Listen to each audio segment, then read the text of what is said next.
Under the apple tree. Once there was a beautiful apple tree in a small garden.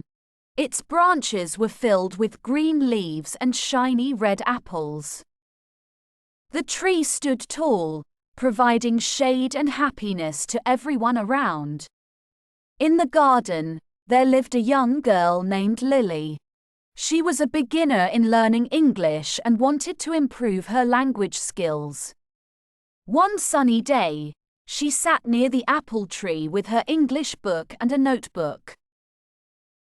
Lily started by reading simple sentences aloud, practicing her pronunciation.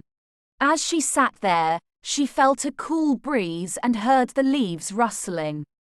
It was as if the tree was encouraging her to continue.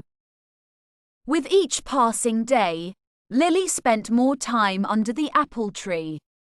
She read stories, practiced new words, and even wrote her own short tales. The tree became her mentor, silently guiding her through the world of English.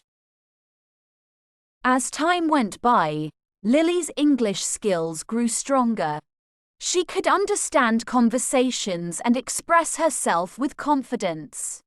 She shared her progress with her family, and they were amazed by her improvement. The apple tree had become more than just a tree to Lily. It had become a friend, a companion on her language learning journey. And whenever she walked past the tree, she would smile, grateful for the knowledge and growth it had helped her achieve.